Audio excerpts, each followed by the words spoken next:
नमस्कार दोस्तों, स्वागत है आपका हमारे इस YouTube चैनल पर दक्ष प्रजापति ज्ञान पर। आज का हमारा टॉपिक है, अगर आपका बुरा समय चल रहा है तो क्या करें। अगर आपको हमारा यह वीडियो पसंद आए तो हमारे इस चैनल को सब्सक्राइब करें और वीडियो को लाइक करें। कुछ लोगों का बुरा समय केवल इन 5 के कारण ही शुरू होता है। भूल कर भी नहीं करें ये काम। कुछ लोगों का बुरा समय केवल इन 5 के कारण ही शुरू होता है। जब किसी के जीवन में बुरा वक्त शुरू होता है तो उसके कई कारण होते हैं। शास्त्रानुसार जो मनुष्य इन 5 का बुरा करते हैं या नुकसान पहुंचाने की कोशिश करते हैं, उनके जीवन में उक्त कार्यों को करने से पूर्व ही उनके मन में ऐसा चिंतन शुरू होते ऐसे लोगों का बुरा समय शुरू हो जाता है। वे कई तरह की समस्याओं में फंसते चले जाते हैं। जाने कौन से कारण आपकी बर्बादी का कारण बन सकते हैं। कहीं आप ऐसे तो नहीं सोते। सावधान, जाने हमारे शास्त्र क्या कहते हैं। एक देवताओं का बुरा सोचना आपके लिए नुकसानदेह साबित हो सकता है।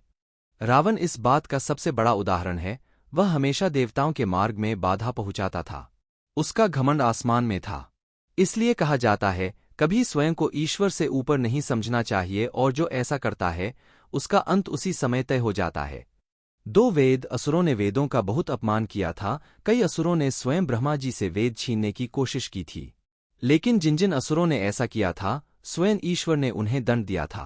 इसीलिए कहा जाता कि जो लोग अपने धर्म ग्रंथ, वेद, पुराणों का सम्मान नहीं करते, उन्हें अवश्य दंड की प्राप्ति होती है। कुछ लोगों का बुरा समय केवल इन 5 के कारण ही शुरू होता है। 3 गाय का असम्मान करने की वजह से बलासुर का नाश हुआ था। उसने देवताओं की सभी गायों का अपहरण कर उन्हें अत्यधिक पीड़ा पहुंचाने का कार्य किया था। जब देवराज इंद्र को बलासुर की इस हरकत का पता चला तो उन्होंने क्रोध में आकर बलासुर का वध कर दिया। इसलिए कहा जाता है कि जो लोग गाय का अपमान करते हैं उन्हें अवश्य ही दुखों को भोगना पड़ता है। 4 गुरु दुर्योधन ने ऋषि मैत्रेय का अपमान किया था। एक बार वह धृतराष्ट्र से मिलने आए थे। महल में उनका बहुत आदर सत्कार हुआ।